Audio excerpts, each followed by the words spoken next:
They argue that their goal is to end poverty. That's a huge slogan they put up on their headquarters in DC. The bank and the fund share a big headquarters. They're not interested in ending poverty. I hate to break it to you. They're interested in Mm, actually exacerbating poverty, and mm, there's reasons for that. I mean, when we talk about the debt trap, it's useful to think about the motives for these mm, organizations. What do they do? What do they do for the creditor nations that set them up? Well, they do a couple things. The first thing they do is they make them money. They're profitable. I mean, people should mm, remember that these are not altruistic charitable institutions. They don't give grants, generally speaking. I mean, these are lending institutions that lend at a very high rate of interest. So not only do you have 6, 7, 8% interest rate, that was like the norm for many, many decades for a lot of these countries. Um, you have a double standard, or essentially two classes of players here, where you have the wealthy nations, which get access to cheap capital, they can borrow for cheaply, and then they park that at the World Bank or IMF, and then those officials can lend that money out at really high rates. So there's some arbitrage here. I mean, they can make money off the spread. It's pretty wild. But in any event, they make many billions of dollars a year just off the business of lending. Like that's number one. There's also something called the double loan, which is really interesting and dark. mm, So, for example, a country like Britain might lend either through the IMF World Bank, or even just by itself, to like a former colony, like Bangladesh, mm, let's say.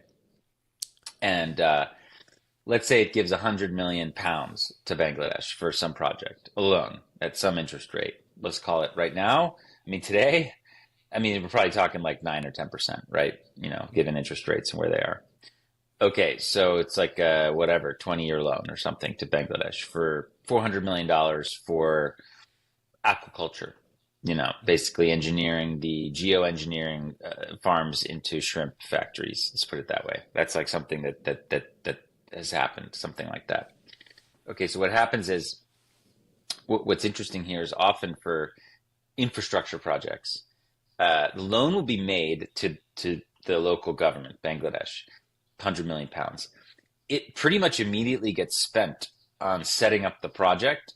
And guess what? Guess who gets paid to do that? British companies. So mm, what's really crazy is, in many cases, the loan would go out and it would come right back. So like the British mm, economy would give £100 million, and then that money would come right back to the British economy within a few years, or a lot of it would, in some cases, all of it. Um, and then the taxpayer in Bangladesh is left on the hook for £100 million plus interest. So they're going to have mm, to pay back 150 million. So this is where you can start to see some of the dynamics here. So A, it makes a lot of money for the lenders, like in different ways in the lending economies. B, it's political, right? So there's something called mm, structural adjustment. So whenever the bank, whenever the fund and whenever the bank, since about 1980 or so, lends, um, the recipient country isn't just on the hook to pay back the loan with interest. The recipient country must oblige by a variety of conditions, which are known as structural adjustment, which is really just code speak for austerity. So basically, mm, like, for example, this might include currency devaluation, raising taxes, shrinking the banking system, cutting all subsidies for poor people on all kinds of food and energy stuff, healthcare, education, etc.